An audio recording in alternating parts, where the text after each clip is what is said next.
Okay, quick check. Voice check. Can Martin, maybe can you confirm you're able to hear me? Okay. Yes. Okay. So I'm going to keep my video off at least for the initial bit, just so that I can get this part right. Okay. So we are very happy to welcome Professor Paolo Fiorini from all the way here. Well, not too far. Um, so basically, he is here from University of Verona, right? And he got his initial degrees from Italy, and then the masters and PhD from the US, right? And then he worked for companies in Italy and the USA. He developed these microprocessor-based controllers, automotive systems, hydraulic actuators, and so on.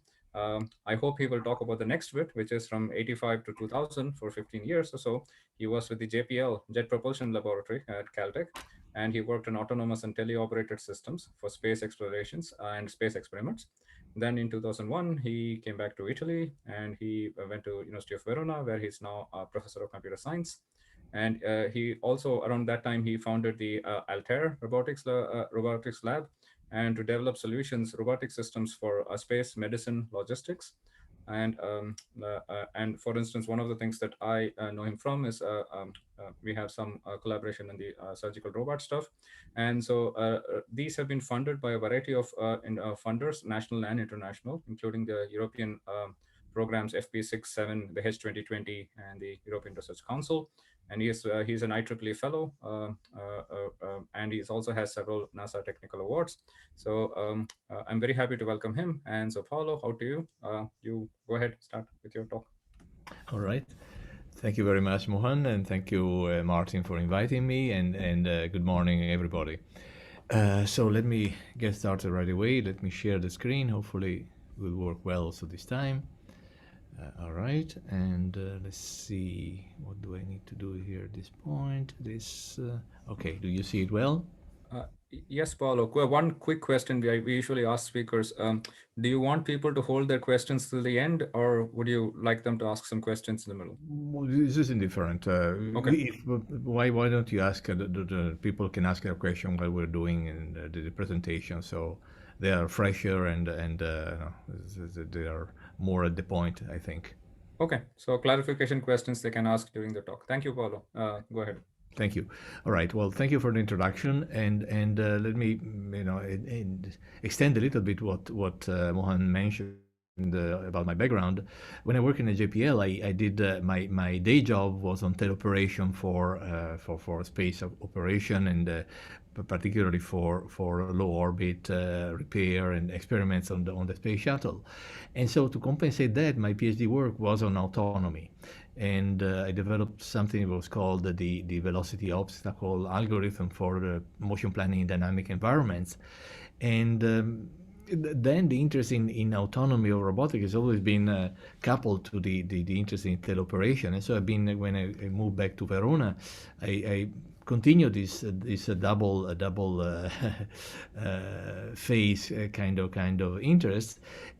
And since mainland Europe doesn't have a strong space robotics, or at least it's not space robotics based on university laboratories, the closest thing was surgical robotics in terms of teleoperation, in terms of difficulties. And so I was lucky enough to get a lot of European projects funded in this area. So you see here on the first slide on the side all the projects that have been funding me in the past 15 years. And in particularly the last 3 years, I received a couple of nice grants from the ERC. One just to study the autonomy in robotic surgery, and then a second one, which is called Prof, is a proof of concept. So how we can use this concept of autonomy to port it into a real product. And so basically my talk, but what's happening here? Okay, my talk will be describing 90% of this project ARS, which is a rather long, was initially 5 years of length, and then it was extended to 6 years because of these epidemics. And the PROS project, which is the transport of some of the concept to a medical product, which ends this basically next month. And I will describe briefly what we are talking about and why what are the challenges also of making autonomy into real product. So basically, the concept of autonomy, you can argue that this is not the right classification, but this paper was quite interesting, was quite seminal, trying to classify the levels of autonomy in robotic surgery. This is basically patterned from the levels of classification that you find in autonomous vehicles. And so it's been ported somehow to the world of medicine, with some difference. I guess the driving community has been a little more conservative than the medical community in defining the participation of the human operators in autonomy, but these are the levels that we are considering, and I will be based my talk on this classification, this ladder that goes from the 0 level, which is current pure teleoperation, to increasing level of autonomy, and in particular levels 1 and 2, where there is still, what is the difference between level up to 2 and then from 3 to 4? Basically, the paradigm is different. In the first 2 levels, the control is shared. So basically, the robot and the human surgeon operate at the same time. They interact, but the control is called a shared control. Whereas from the level 3 up, the paradigm is different. It's a traded control. So basically, there is an alternance between what the surgeon does and what the robot does, and they alternate in the control of the task with the patient. So basically, we are focusing on this. The transition from these first 2 levels, I mean, of course, you will see at the end that we are also considering all the ladder up to level 5, but that's really a tough problem. And why are these 2 levels important, although they are the first 2 steps of the ladder? Because they require that the robot has a good understanding, good knowledge of what's going on. So basically, even if they are, as I said, the initial levels, and the human is still in charge of everything, basically, in order for the robot to interact in a reasonable way with the human counterpart, it has to know what's going on. It has to follow what's going on. It has to have this background knowledge. So basically, the scientific challenges, the scientific questions that we would like to answer in this, or at least try to answer in this first part, are, let me try to get some pointer here.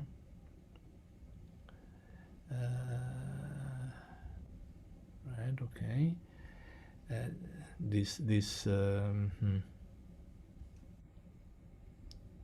We can also see your cursor, so if you just want to point out right. certain things, you can use the cursor. Yeah, basically this part here. So these are you see that the emphasis of the presentation is on this, basically first 5 points.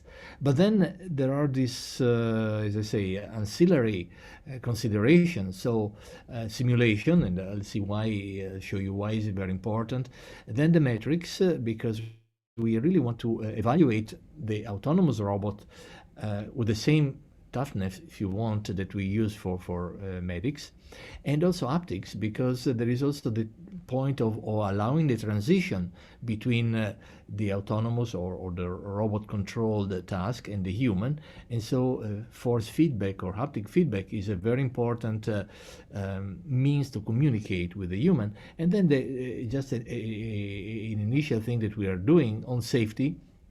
We've been working on safety of complex processes for several years, in the sense that we had a couple of European projects funded just on the topic of safety in robotic surgery.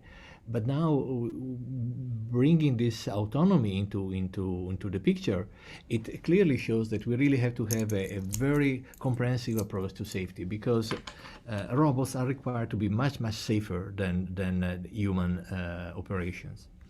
So basically, we will show at least our first half of the project results on this test set. We have a Da Vinci research kit, which was kindly donated by Intuitive Surgical.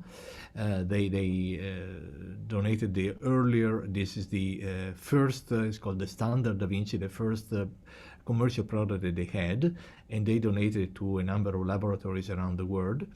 And we focus on a very simple task, which is the peg and ring, which is a standard training task in robotic surgery.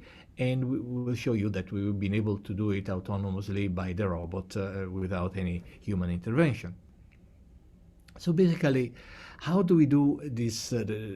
What we address the first scientific question. So how do we represent the knowledge?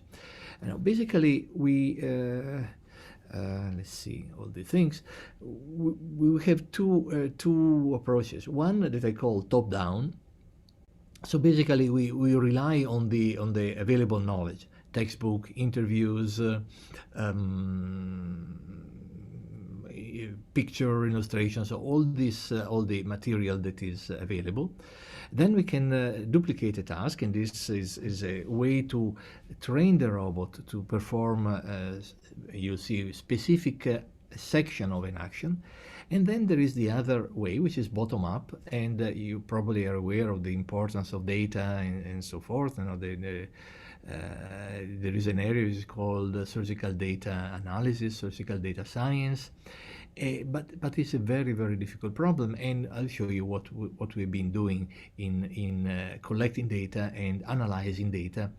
Then an open question that is still is not addressed is how do we make sure that the model that we derive from the top down matches what we derive from the bottom up, and this is still an open issue. Top down, we have this basically approach. We have the ontologies, which represent the general background on any medical or surgical task, and then the logical rules that allows to represent the transition point between the different phases. And the bottom up is a task identification, and again we divide it in two parts. One is the discrete states. Represents actions of phases of a surgical intervention. And then within this phase, there are the motions. Actually, the robot moves, but we found a very nice approach to use a standard method, which is dynamic movement primitives, but they needed to be improved and updated, and we'll show you what we did to improve this DMP approach. So the top-down, let's say they start from textbooks. We used a book as an example, a book from a colleague, and the good thing is that surgical procedures are represented somehow in an algorithmic form. So it's reasonable to think that you can extract a procedure out of a textbook description. However, there's never been any attempt to do that. There have been work done in the legal field or in interpretation of maintenance instructions and things like that. But in terms of surgical procedure, this is the first time that was tried. And again, you see here that we tried a number of approaches, and we divided here in standard, but particularly we focus on machine learning methods. And this is the example, what is a procedure that we want to extract. So we want to extract all the sequence of actions that are representing this procedure, and we want to extract it using these machine learning techniques. But again, to do machine learning, you have to do learning. You have to do training. And how do you train? So we have to create a set of sentences that are labeled by a human expert and extracted by the text. So here you see we started with this number of procedures. We got at the end we got about 2,000 sentences. Again, issues of copyright, not copyright, but we are okay. And we labeled between declarative and non-declarative and procedural sentences. Then the issue of, you see, the difference is not the number of sentences is not balanced, so we have more procedural sentences than declarative sentences. So in order to improve the classification, we try to make this set balanced, but it really didn't make any difference. And the field is urology, just because we are focusing for the next phase of the project on partial nephrectomy, so we are focusing on that subfield of surgery. And we got about 88% classification capability. And so basically we're able to get this labeling of the sentences. But again, you really don't have the full procedure, because you really don't have two things that are very important. One are the rules that allow you to make the transition from one phase, one step, one state, call it as you want, of a procedure, like you're moving, you're inserting a needle, you're sewing, you're pulling the thread, all these elementary actions. And then the second very critical point is that in this description of surgery, there are a number of concepts that are not explained.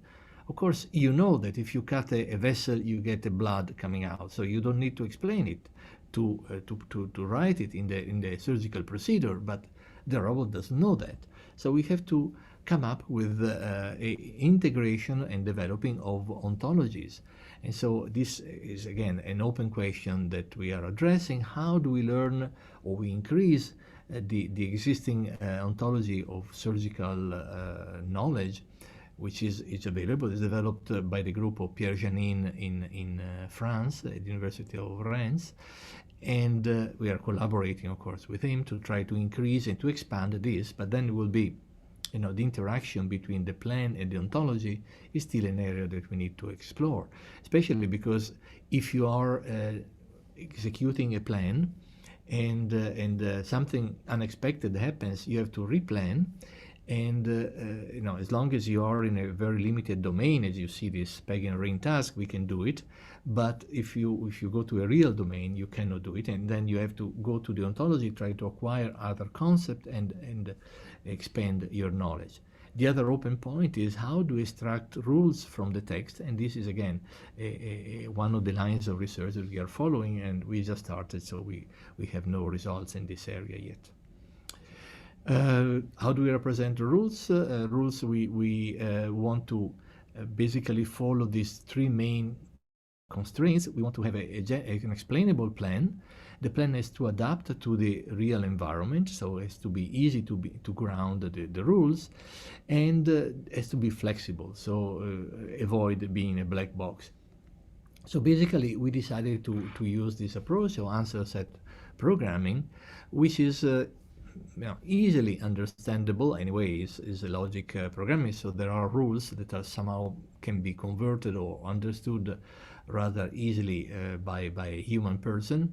It is a non-monotonic, so that there is a possibility of going back and forth between the plans that are generated, and it can be the answer set can be found by using basically standard satisfiability programs like SAT that allows a fast solution, a fast description, fast construction of this set of rules, which represent the different steps of the surgical or of a task, the robotic task. Here, example of the program, of the variables and the parameters that are used, and the key point are here the fluents, which are these variables that can be instantiated depending on the situation of the environment. And this basically is the key for achieving also situation awareness, because the interaction between the ASP and the sensing and the processing part allow to have a real-time and continuous update of the situation through these variables that are called fluents, and by reasoning on the values of the fluent, the program can figure out whether the situation is within the expected path, or if they are to do some replanning or do some changes, as you will see in the example.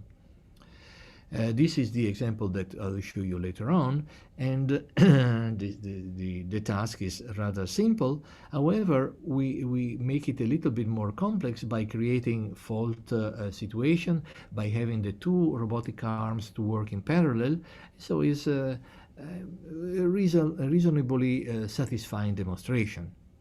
Of course, the next step is to go to a real medically relevant environment, and so we have a number of, we are just starting next Monday, a number of experiments with urological surgeons to do partial nephrectomy task on phantoms of different complexity, to collect the data and do all the processing that will allow us, hopefully by the end of the project, to do this task autonomously by the robot. These are the example of the program.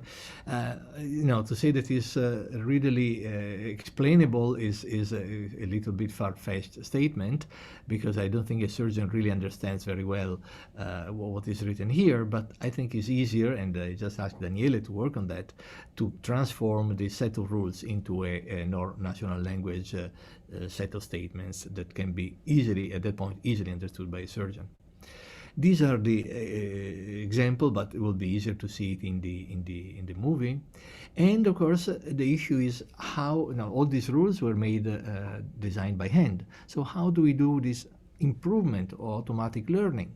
So one way is to, as I mentioned earlier, to derive them from the textbooks, and the other one is to do examples and have the human to do some experiment. Here you see type of experiment that we are doing, and have the system, by using inductive logic programming, to learn and especially optimize the set of rules.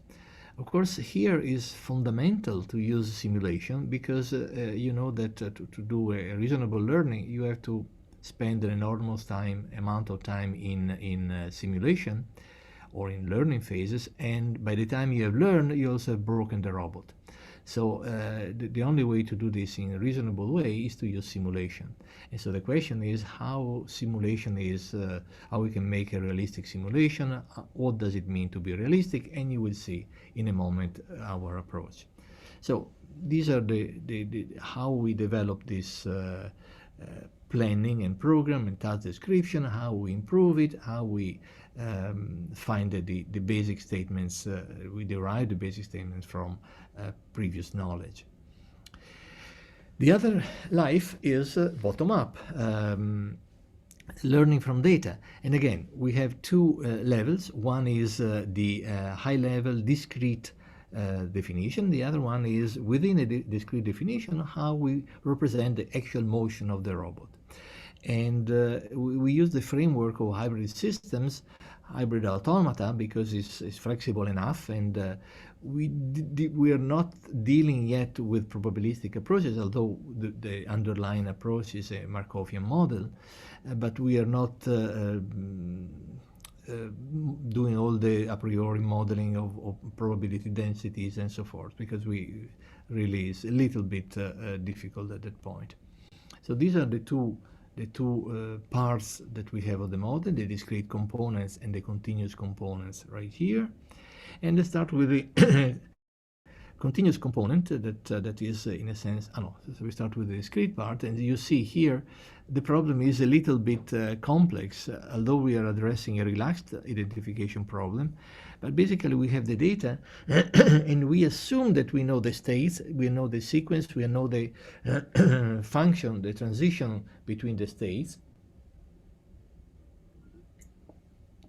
which is a really very, very strong limitation, because we assume that the execution of a task follows a nominal model. So in the moment that we assume that we know the set S of states and how states, the transition and the output functions are defined, we assume that there are no unexpected events. So one open challenge is what happens if we find that there are states that are not part of this model. How we can update and change the model while we're learning it. So again, these are open questions that we are hopefully will be tackling in the next couple of years.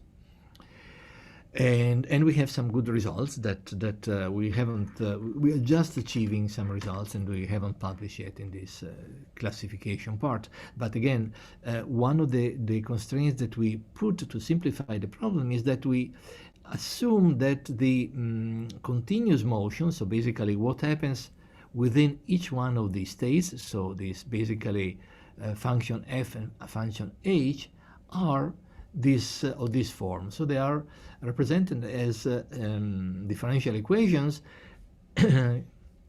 according to this dynamic motion, dynamic movement primitives, where we have a differential equation, which is the standard mass spring and damper equation, and we have some sort of forcing term. Here you see the forcing term is the obstacle. This is the standard forcing term that has that is what makes the robot moves, and we have a formulation for the position, the formulation for the orientation using unit quaternions. And how do we generate the data? Now, this allows us to quickly learn. One of the beauties of this approach is basically you can learn this model with some optimization with a single or very few training examples. So again, when you have multiple, the formalism has been developed for learning this differential equation from a single execution. However, a single execution may not be totally representative of the variety of motions. So we enhanced this approach to be able to learn from a small number of demonstrations. But again, the demonstration can be done using a simulator. Here you see the one similar to the one that you've seen earlier, using a cooperative robot. And you will see the advantage of this approach, because it's something that is very suitable for a human interaction and much more than learning in a real surgical environment. And then finally this very difficult learning in a real intervention, which is something that we still haven't we will be able to address with the experiment that we are running starting next week. You see, the advantage of using this approach is that when we learn a trajectory, as you see here in the graph to the left, and we execute it, you see the two shapes, the shapes of the two trajectories are quite similar, besides some differences. So we learn a trajectory and we duplicate it, and you can think that is a simple thing to do. But the trick is the scale. This is the executed trajectory, and this is actually what you learn. So basically this DMP formulation allows us to have this scaling and allows a number of other, for example, you can change the starting point, you can change the ending point, and the shape remains the same. The qualitative shape of the curve remains the same. So it has very, very significant, very pleasant advantages. So I think we have addressed very carefully this part, and you see here the results. So this is the learning in the human-friendly environment, and the execution the same shape, same trajectory shape, but scaled down in the surgical environment. And in this with this first setup, we have been demonstrating this sort of coarse, large peg and ring task with our one of our cooperative robots, and he was able to do this, although a little bit in a simplified way, to do this task. But then, of course, we want to move toward a more realistic environment. But then in a more realistic environments, you have to be much more sensitive to the different parameters, although again, it's a peg and ring, is a very standardized, there is no blood, no particularly bad situations, but you still have to be aware of possibility of errors, and especially you have to be much more sensitive to the distance geometrical parameters of your environment. So we have developed put a lot of effort in getting the robot to be really capable of knowing where it is. Unfortunately, robots at the moment, although we are working on that part, we don't have sensors installed on the surgical instrument, so we cannot move blindly and stop when we hit some obstacles. We still have to move by the numbers. So you have to move 10 millimeters, and those are 10 millimeters. So we have to know exactly where the environment is. So we developed this improvement or novel calibration method that is actually 4 times better than current calibration methods. So this allows us to have a good confidence that the movements will not be damaging the environment, and in particularly when we have to deal with the small rings and we have to grasp the ring and bring it to the peg. If we have to be within less than 1 millimeter of accuracy, otherwise we are missing the target, we are missing the grasping, and so forth. So this allows us also to identify correctly and to map back what is our understanding of the instrument position to the real instruments. This is also good for simulation. It's also good for having and we'll talk a little bit in detail of the simulation, but allows the robot to have a very accurate conceptual model of the environment. So in this conceptual model, which for us is the simulation, the robot can run test trials of the procedures, can see whether the motions are correct, can do a lot of things before actually executing the task on the real hardware. And again, for instance, here on another project that we are running on a robotic assistant, in this case, the robot was able to move. You see, this grasper is moving autonomously by the robot, and instead the gripper here or the cutter here is moved by the surgeon. And so the autonomous robot is able to coordinate this the motion of the grasper according to the situation, according to the request of the surgeon. This is also a very promising avenue, because you know very well that we cannot make any change on a surgical robot, but we can add additional instruments, we can add additional robotic capabilities. And in a surgical intervention, robotic surgery, a number of parts are carried out by surgeons with normal laparoscopic instruments. These functions can be replaced by an autonomous robot. And again, we can track the instruments, remove them from the scene, knowing where they are with respect to the environment. So a number of additional concepts allows us to be aware and to know what's going on in the surgeons. So putting everything together, we have developed this very simple state task flow that represents our concept of this integrated limited autonomy that we are discussing. And using this setup, we actually were able to do this peg and ring task. You see, now we are in a semi-realistic environment. The rings are a few 10, 12 millimeters of size. The pegs are a couple of millimeters. The instruments, just to give you the calibration, the size of the rings is instruments is 10 millimeters. So that gives you the size of the environment. And again, we are able to identify where they are, coordinating the two arms together, and taking care of unexpected situation. You will see now that there are error situation. Either a peg is already occupied, or as in this case, an additional ring is added to the environment, and the robot recognizes it and replans this new task, all without human intervention. Or okay, well, it was before, and the ring was dropped, and the robot was able to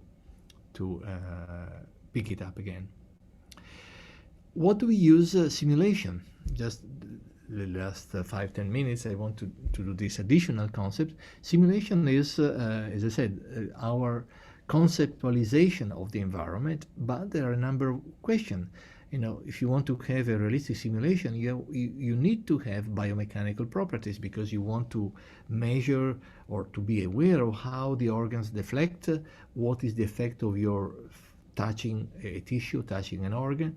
So we are working on this sort of adaptive model of simulation that allows us to test and to develop procedures also for autonomy, but also to test and to update the biomechanical models of the environment. So here you see a very nice graph done by Eleonora, with the PhD student working on this, which basically identify this as a preoperative phase. So we have a plan, we have a model, and we put them together and we do the simulation. It's okay. The simulation goes well, we start the execution.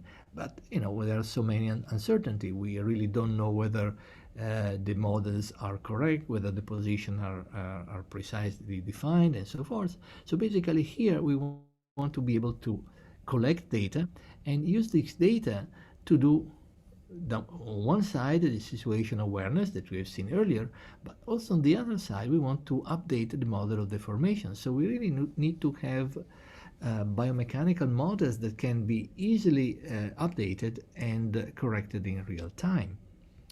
And one of the first things that we've been addressing is this capability of grasping. So basically the first step is the lifting of a piece of tissue, and when you lift an organ or tissue, a critical point is to figure out, you see this sort of suture here, these are the attachment points of this tissue, which are unknown in a general situation. You really don't know how an organ is attached to the other organs. So by lifting, you have to be careful not to make any damage. So the purpose of this part of our simulation is to learn automatically what are the attachment points of this piece of tissue, in this case of plastic. And so we have, again, also in this case, all the learning was done in simulation. And this is very interesting because we had a very realistic simulator based on finite elements methods. So it allows to represent the real mechanical properties of the system, of the environment, and then the robot is learning, and you see still a little bit shaky, is learning how to grasp and how to lift this, which is a sheet of fat, should represent a sheet of fat, and eventually is able to do it very consistently and correctly. And once we have done that, we can duplicate it into the real environment. So this, you see the two simulation and real execution that are carried out in parallel. Of course, this is very interesting, but now we have to figure out how to integrate this learning concept, what we learn, into the framework that we have seen earlier. And again, this will be, we're working on that, will be the topic of next future work. We want to evaluate this. Eventually, an autonomous robot, if we go to level 4 or 5, will not be simply doing surgery, but we will be performing medicine. It will be a very difficult, very different conceptual framework. So we have to be able to evaluate not only the practical skills on how a suture is done, but whether the suture is correct, whether the position are right according to all the different medical rules. So basically we are trying to explore different type of metrics that allows us to define how the robot performs. And here, this is the standard. Usually the metrics are in terms of Cartesian position, velocities, times, and so forth, number of errors, duration, economy of motion, standard metrics. But we have found that a better approach is also to define metrics in joint spaces. Since we can collect the data, and this is only because we can collect the position of the joints, because we have this Da Vinci Research Kit that allows us to do that in a clinical settings that will not be possible, at least for the time being. And we found that by combining the two metrics, we get a much better classification. Now, here you see all the different approaches that we tried. And here you see that by combining the two metrics here, basically we arrive to 86% of accuracy with respect to 75% recognition rate of only the Cartesian space metrics. So again, being able to access the joint space position allows us to give us a much better, much higher confidence that we understand the different phases of a task. And so this is the primary base to evaluation what the robot will do as compared to a surgeon, a human surgeon does. I mentioned that we are interested also in adding force feedback to the system. Okay, this is mostly control and robotics aspect, less than reasoning, but there are a couple of important points here. One is that when there is a transition from the human to the robot and vice versa, so basically level 3, level 4, the robot performs something, does is limited task, and then the surgeon comes in, and there is a possibility that and it's very normal, that the orientation of the instruments is not, there is no, or is lost the correspondency between the orientation of the instruments and the orientation of the joysticks that move the robot. And if the surgeon moves the robot at that moment, then there will be a dangerous jump. So we've been adding force feedback to, in a sense, slow down and to make sure that the surgeon can only move the instruments when the orientation is perfect. The position is always correct, but it's the orientation that creates problems. And force feedback is a very good approach to do that. And also there is the open question whether force feedback is actually useful in robotic surgery. And we have a hypothesis that the force feedback is only useful, well, we can modulate force feedback depending on the stiffness of the environment. And so we are developing here, as you can see from this movie, if it starts, okay, that we are developing a test bed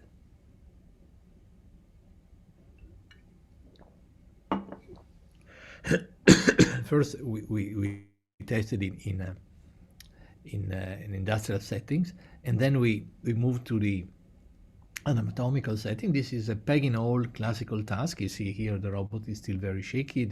We are still tuning the algorithm, but our idea is to be able to make this basically platform of different level of stiffness and tune the level of force feedback of the robot depending on the stiffness of the environment, to see whether we can actually improve or not the performance of the operator. It is clear that if the environment is rigid, there is no visual feedback to see when the robot is pushing against the environment. So in that case, force feedback is essential.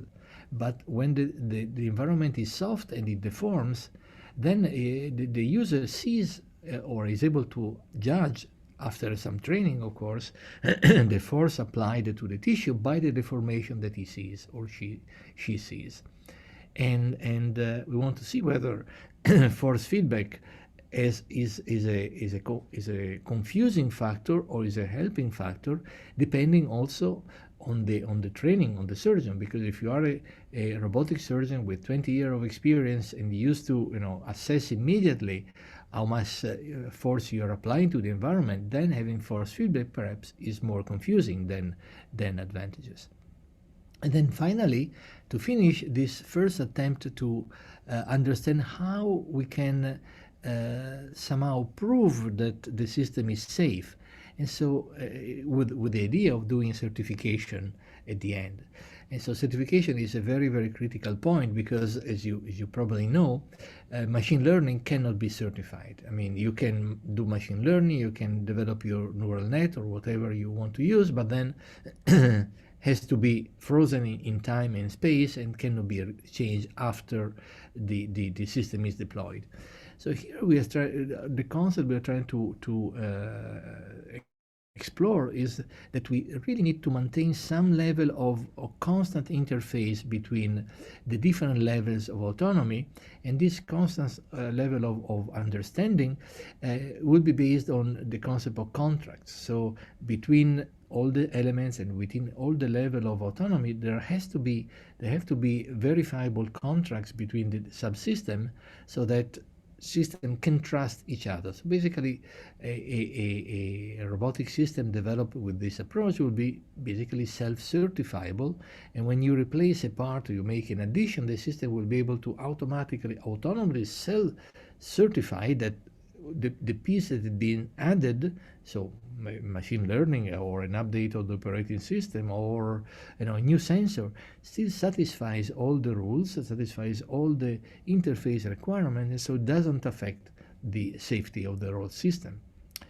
And we are applying this concept to this little machine that we are developing for prostate biopsy. Prostate biopsy is basically very, very simple, very cheap. None of the main robotic companies addressing this, except for a couple of small companies, because really there is no money in this field. But on the other hand, there are millions of biopsy performed every year, and the sad part is that there is still 30% of diagnostic error in this procedure. So even improving on 10-20% of the accuracy of the system will mean that the number of people will have a much better diagnosis. And why is this very large error? Well, it's due to two factors which are human dependent. So the identification of the target, so where you really want to have the system doing the biopsy, and then the insertion of the needle. Is very tricky to insert a needle at the right position and with the right orientation and at the right depth, because the problem is that in real time you cannot see the targets on the ultrasound imager. If you are in a rich country with very few people, you can have biopsy done under MRIs, and so you see your targets, you send the needle, of course it has to be plastic, tungsten, magnetic resistant, and you can perform a very accurate biopsy in that case. But you have to keep the MRI machine occupied for a couple of hours. It's a very, very expensive procedure, and honestly, you need a full working hospital, so it's not something that can be done everywhere in the world.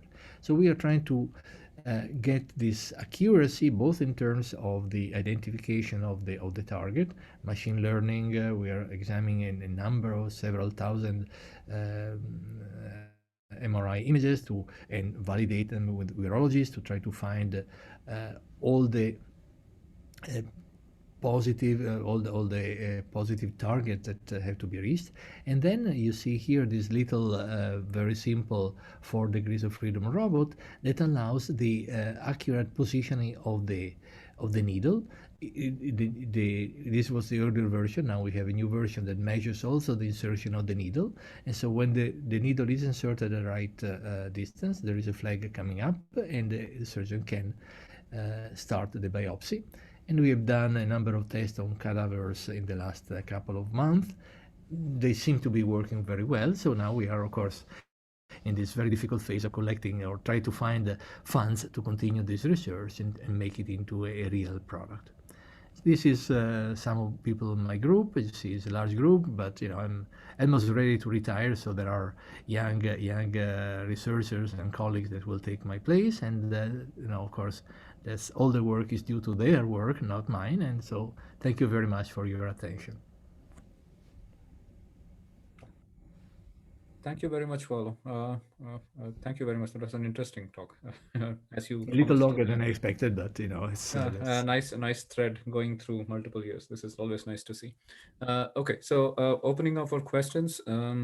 Anybody who wants to ask a question, you can either mention that in the chat, and I'll call on you. I'm going to slightly give preference to if there are any student questions. If not, I'll move on to staff. Any students with any questions first?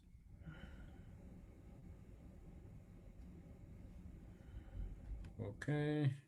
Well, they're thinking about it. Let me move to then Iran and then Aaron. Iran first, please. Hi, Paolo. Thank you so much for giving this talk to us. It was absolutely very interesting, impressive stuff. I have two questions, which I believe you actually explained it in your talk, but I may miss that. So what I understood from your basic task and motion generation, that your task planning, you generate the sequence of action by SP, and then you use a hybrid automata for motion generation. What I don't understand is how you make sure that the sequence of action generated by SP is actually, feasible to be generated at all by your hybrid automata. Well, yeah. So let me reply to this first question. I'm also, I may forget the second question, so let me answer to your first question first. So yes, this is the limitation that we are trying to overcome with this automatic ESP generation. So right now, the ESP sequence is done manually. So there is no question that will represent the correct sequence, because we do it and we try and error, we get it right. The question is, or let's say a sub-question is, how do we make sure that this nominal sequence is adapted to the real environment? And this is where the fluence come into place and all this situation awareness. So basically, every time we have a nominal plan, we basically ground it in the specific environment. And so the sequence is still the same, but the starting point, the ending point, the distances, the sequence of that is open and depends on the specific environment. But then a follow-up, then if it's based on the situational awareness, I mean, what if the task is time dependent? Because to me, situational awareness is something that you react based on the current state. And if there is a temporal dependency that it should have been generated by your high level, to me it's very hard to imagine how that would be held if you only react based on the situation you are in. Yeah, you're perfectly right. Emergency or strict time dependencies we have not addressed yet. It will be addressed in the future, because now we have these kidney phantoms that have vessels inside. So there will be simulated blood. So then we have to, this is the typical time-dependent situation where you have a rupture of a vessel. What do you do? Or again, you want to close it. I mean, even if it is planned, you have to close it fast enough so that it doesn't clutter or obscure all the environment and so forth. So, clearly a ring doesn't run away. So it was a little bit easy from that point of view. We'll address this point in the future, but we haven't addressed it yet. I abuse the fact that I asked the question first before Aaron, and I just shut up. So my last question is, you talk about this verifiability and certificate, but again, to me, probably it's my lack of knowledge. Using hybrid automata is very difficult to prove safety aspect and overall formal properties. Is there any reason you use hybrid automata for generating motion sequences? Well, there are a number of alternatives. This was a sort of, I don't say, an easy way to combine discrete and continuous parts. Again, as you said, there are formalism that allows us to study, to see whether the reachable is live, or the proper liveness and so forth. So we have done some, I didn't mention, but we have done also some formal verification so that you have, there is a system developed in our university with colleagues in the Netherlands. It's called Ariadne, that is allows us to verify all these properties of a hybrid system and also verify the range of the parameters. So basically allows us to in as a verification part to see whether the parameters have the correct values, but also in the design part that allows us to set the limits of the parameters. So if we are not accurate enough, we see that we are not able to reach the target, or we reach it with too much uncertainty. So this formalism allows us to use a number of mechanics or mechanisms that are available already. So that is again, but as you mentioned at the beginning, the framework of the contract really, we have to see how it matches this hybrid autonomy formalism. It's not clear, and it's not clear whether, depending on the level of autonomy, you have to change the structure or have a sort of hierarchy of automata. We have to see. Now, for instance, we'll think about in terms of the full autonomous system. Will a full autonomous system be a hierarchy of different lesser or less autonomous functions? So basically, within the same formalism, you can have a teleoperator, you can have partial autonomy, you can have a full autonomy, or will you have a full system which is only full autonomy and will not allow you to have any intermediate level of autonomy? These are all very good questions, but they are still open. Thank you so much. My pleasure. I think, Aaron, you want to go? Clicked on the wrong thing. Am I now? You are audible. Yes, you are. Okay. I can hear you. Yeah, and see you. Yeah. Well, thank you very much. It is very interesting and very impressive. I don't work on robotics, although I think a lot about it, and I talk to people who do. I'm mainly trying to understand human intelligence. But I said that because it's part of the background to what I'm going to ask you. It's clear that designing robots to do repairs on machines that have been built by humans is a very different sort of task from designing the robots to do repairs and whatever operations on things produced by biological evolution. Because if the robot's operating on machines that humans have designed in factories where humans, you can design the machines to be serviceable, to be inspectable, to be safely or whatever, efficiently repairable, etc. But when they're bits of animal tissue, and these are very complex and have all sorts of features that make life difficult, like variability from one individual to another, the fact that they're made of soft material and so on, and also the scale on which things like blood vessels and nerve fibers and so on are all intermingled in one organism, make the problem enormously difficult. And I realize that there are things that can be done by giving a surgeon control. There are also things that can be done by limiting ambitions to very particular kinds of operations.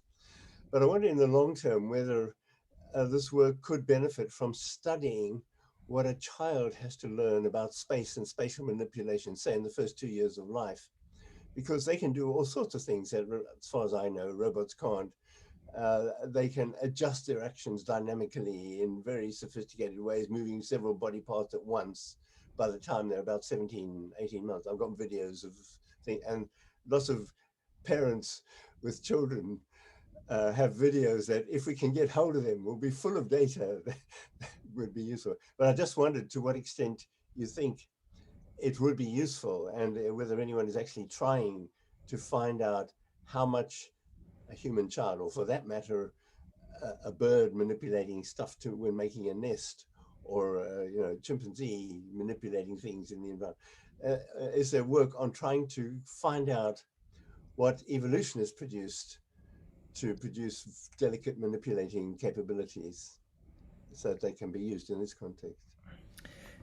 Yes, there is especially with animals. Actually, we have a nearby center in the city of Rovereto, nearby here, that studies intelligent behaviors of animals and so forth. But in terms of robotics, the closest thing that comes to my mind to what you're saying is reinforcement learning. So basically, you let a robot do a lot of experiments and then eventually learn what happens. There is a subfield of reinforcement learning which is called safe reinforcement learning, because you really don't want to learn and break the robot. But still, machine learning, as I said, when you do the learning with a physical device, you really cannot. You basically end up breaking the robot. Unless you are Google that you can replace your robot every year, then you cannot do it.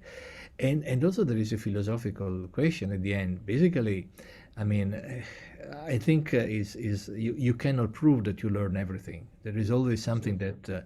So the question is, we allow eventually the robot to make mistakes? You make the example of a child, and a person or a child and a grown-up. We learn, but then we don't learn well. We make mistakes. So how do we deal with that?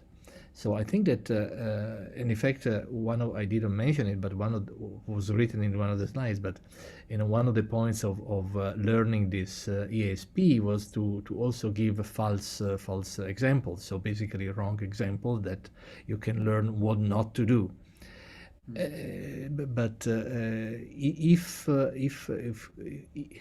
Okay, here there are two other points.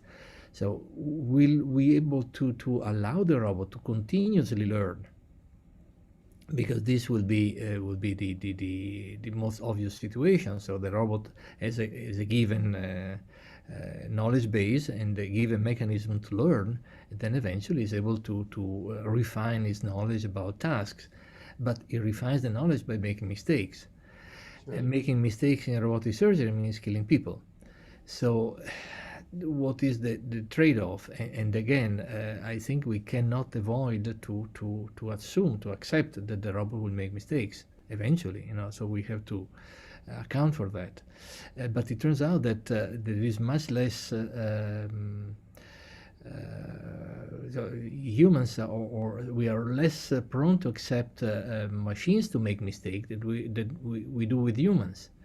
The case of self-driving with the human drivers, we're talking about several order of magnitudes. Like a human makes a mistake every, let's say, 10 to the 6 kilometers, and we expect a robot to make a mistake 10 to the 9th and 10 to the 12 kilometers run. So again, the field is not really fair. It's a little bit tilted. And it makes it a little difficult to do this approach and to see how we can let the robot evolve and learn in a safe environment. Well, I don't want to go on too long because I know there'll be others, but I'm thinking about the forms of representation that we give our machines. There are lots of numbers and equations and logical expressions and so on. And I wonder how much of that has anything to do with what goes on in the mind of a child or a chimpanzee or a weaver bird. And maybe there is research, or there could be research, to find out what the forms of representation are that biological evolution has found useful. I suspect it's a very difficult problem. And obviously we have to make progress and we can't wait for that to be solved. But I would hope there'd be a number of people around the world thinking, what are the alternatives to the standard numerical, algebraic, logical forms of expression that we know how to put into our robots, and the things that might be different that are used in brains? But that's a very long-term project. Yeah, well, it's been tackled a little bit with the issue of this deep learning and deep networks and so forth. But then I don't think you pay the price. You pay the price that you don't really know what's happening. So you may end up with a black box that works, but why, you don't know. Well, those things all assume that everything's done in terms of numerical probabilities and deduced from statistical relations. But for example, they can't express impossibility. A child will know that if you've got two rings interlocked and they're solid and so on, you can move them around all over the planet, but you won't be able to separate them unless something comes apart. But I don't think that's done with any of the formalisms that we now give our robots. For sure. In particular, the probability-based statistics cannot even represent impossibility. So, you know, anyway, I like to plant questions in the hope that someone somewhere in the audience, whatever, 2 or 5 or 10 years from now, will write to me saying, I now know how to do that. Maybe you. Very interesting, very challenging question. Okay. Thank you very much. Anyway. Thank you, Aaron. Okay, let's go to Jinwook. You had a question? Speak up, please.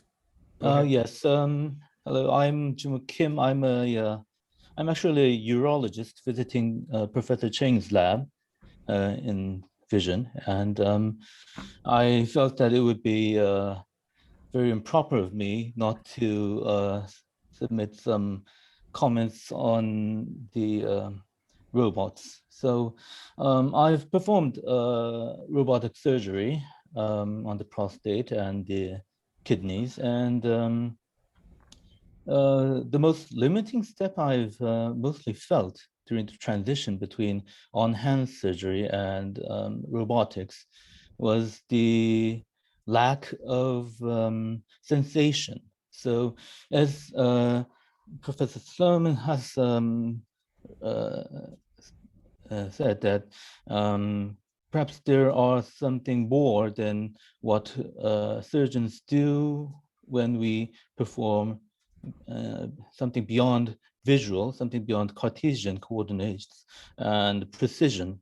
And one of those aspects immediately steps out is, of course, as you've mentioned in some more advanced steps, haptics and some force feedback.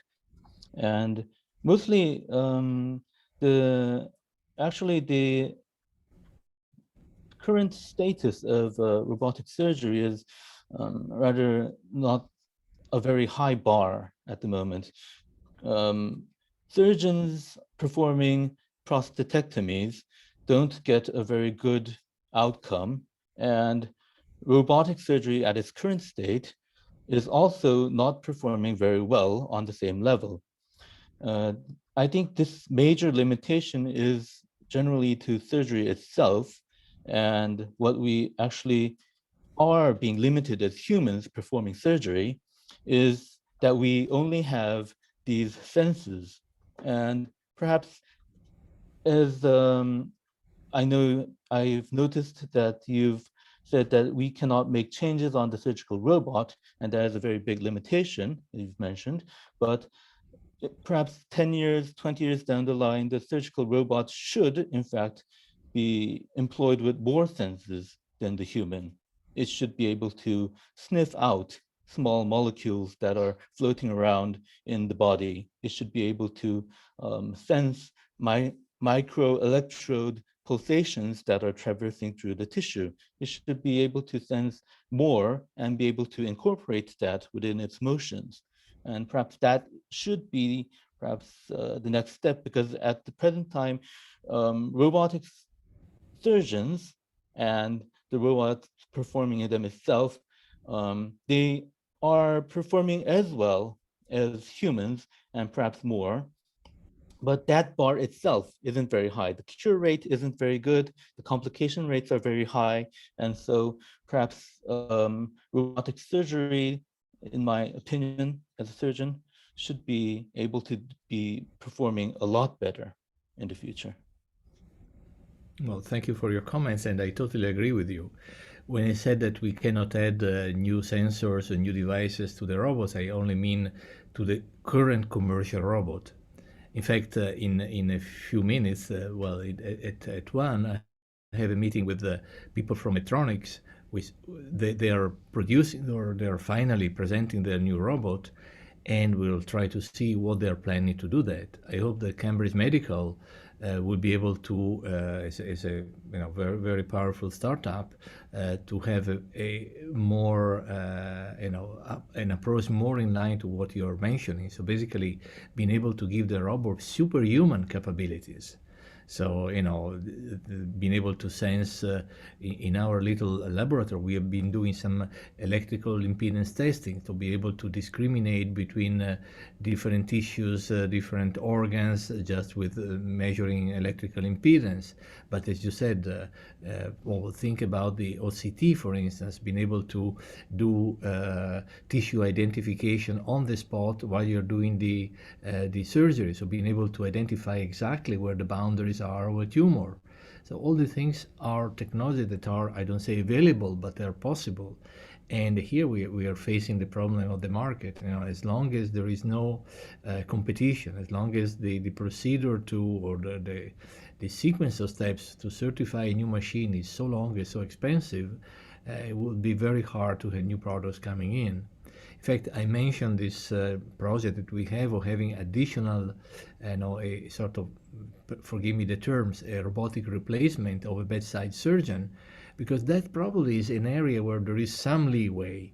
You really don't develop a full robotic surgical robot. You only develop some additional, and perhaps there is room to include sensors or some additional means of viewing. Think about virtual reality, think about augmented reality, allows to see vessel, to including interoperative ultrasound superimposed to the view. So there are a number of possibilities to improve the sense, the perception. But we are really limited by this market and commercial monopoly that there is so far. Yes, thank you very much. My pleasure. Okay. Anyone else with any questions?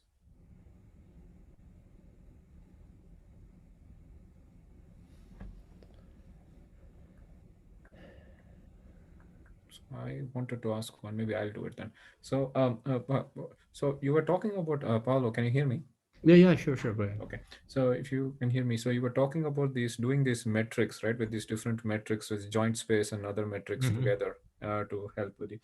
So I was curious if you could talk a bit more, because those metrics are, with joint space motion, there's this problem that you have, like, say multiple potential paths and other things that you can take. The same joint angles don't necessarily always mean the same thing. Like, it depends on the combinations and stuff. So the metrics that you have all seem to be looking at specific joints in isolation, but the motion that you generate itself might be like, more like combinations of joints together, so to speak, right, in order to get a particular safe motion, so to speak. So I was wondering if you could talk a bit more about the metrics themselves, and what specific thing are you trying to capture with those metrics? Okay, let's see if we can get back to the presentation if I find it. Okay, this one here, and oops. Okay, there we are. So the metrics, here they are. So we are really not considering what you're. Considering what you are saying. But if you see here, there are really nothing related to the full trajectory. So basically, we're only considering differential aspect. No, so I didn't state my question probably clearly. What I was saying is, because if you take individual joint angles with themselves, right, you don't capture the sort of, I don't want to use the word correlation, but the sort of co-occurrence of certain joint angles means something. And if they don't, then each individual joint angle, the rate of change might tell you something, but it does not tell you other things. So I was wondering if there are specific aspects of the motion that you're trying to capture with these metrics. Well, no, right now we are just doing this part here.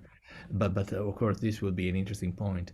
The emphasis on metrics is because also from a legal point of view, you really want to have the same toughness, if you want, in the evaluation that you have with human surgeons. So we are trying to explore other things that are a little bit beyond what is done so far. But as you see here, these are the metrics that we have. They do not consider the correlation that you are mentioning here. Thank you. Nothing further. Well, it's not a very good answer, but that's the only. No. I just was trying to understand, because I mean I can also tell you a bit, like with Martin, who is a research fellow here. We're on a project which is primarily looking at metrics for grasping and manipulation tasks, right? So well, that would be interesting to discuss it. Yeah, so like I was just curious to see, like, you know, when you said these metrics, I was trying to imagine what it is trying to, I mean, that's what we are doing these days, right? Is trying to figure out if there are particular metrics being used or should be used, what is it that is actually trying to measure and call, like, you know, actually consider. Now, there are other aspects of the particular task that these metrics don't capture yet. And should we be looking at generating better metrics for a wide range of tasks? So that's why I was asking this question. We can probably talk offline later. Yeah. No, absolutely. Because, for instance, you mentioned grasping, manipulation; those things are not considered at all, and that would be very important, yes, to consider, because eventually you need to interact with the environment. Okay. Anyone with any final questions?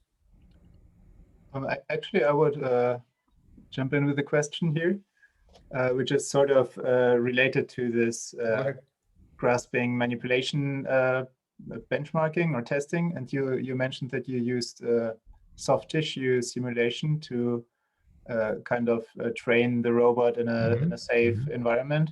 Exactly. And like for grasping and manipulation, you rarely see simulations with deformable objects or soft tissues.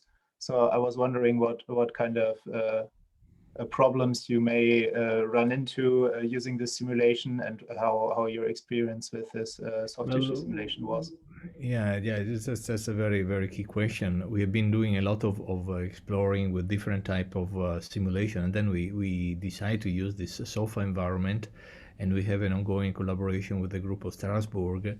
And Eleonora was the PhD student who was doing all this work. Is back and forth from Strasbourg and here, and you know, the combination of training with the finite element methods that are slow but precise, and then the execution of the SOFA is sort of a good combination. Allow us to have the and of course the training of a neural network, which is then implemented in SOFA, allows us to have the correct precision, correctness, and then the rapidity of execution.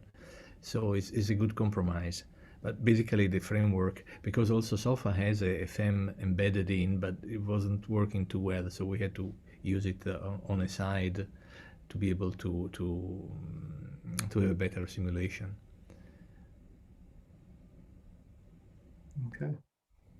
Thank you. So basically, it's all FEM-based, except when we do the real-time thing, which is then done with a neural network that was trained using the right, the correct, so to speak, values. But again, we start with uncertainty that the biomechanical model may not be that correct, and yes. So then we are never sure that we are doing the right simulation.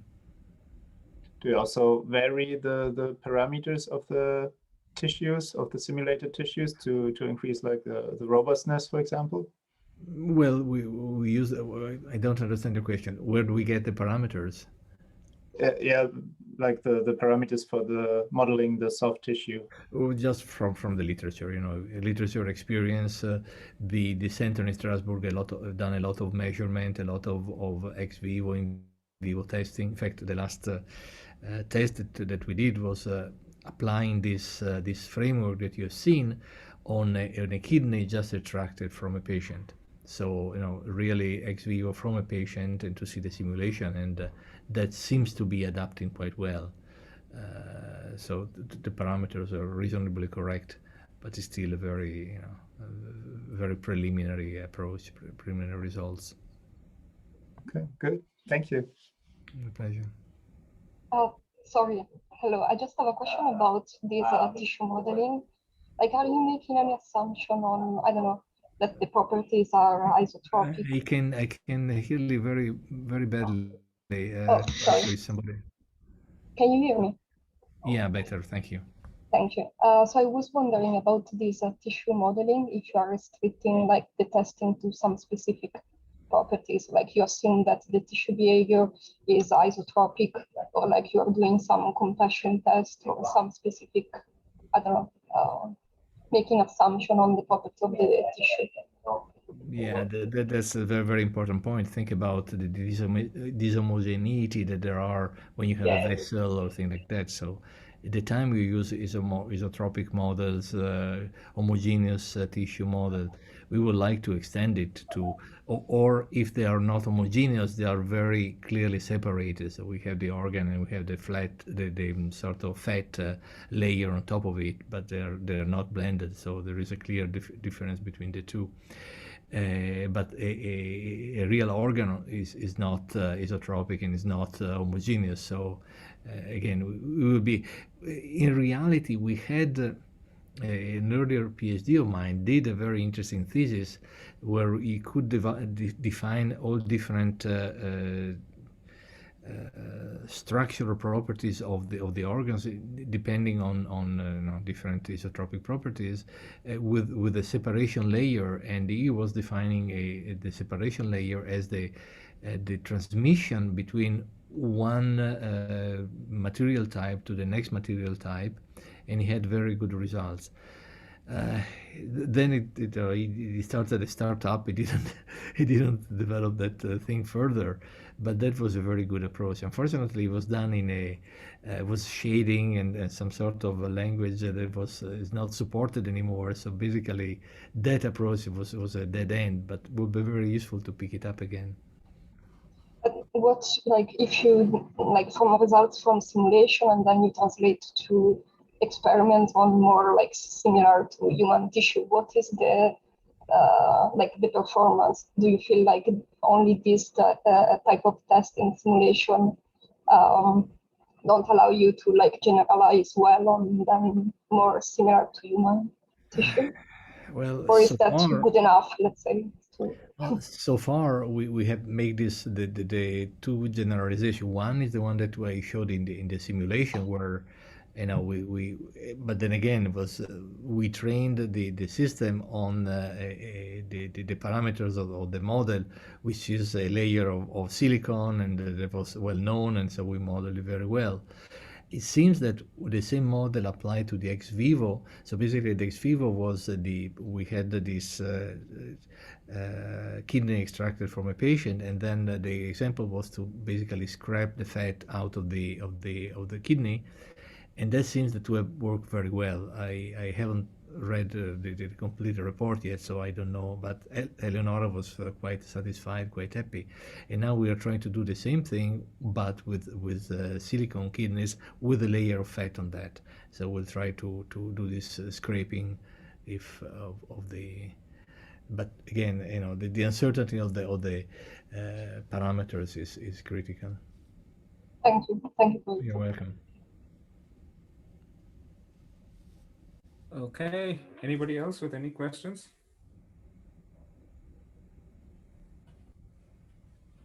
Okay, if there are none, then we will thank Paolo again. Maybe, yeah, I can do this now. Well, thank you very much. Thank you for making time for doing the talk. Hopefully we'll do it in person next time, or hopefully, we'll have yes, the opportunity let's to hope come so. and visit. Yeah. So thank you very much, and let's see if my video will work again for a bit. Yes.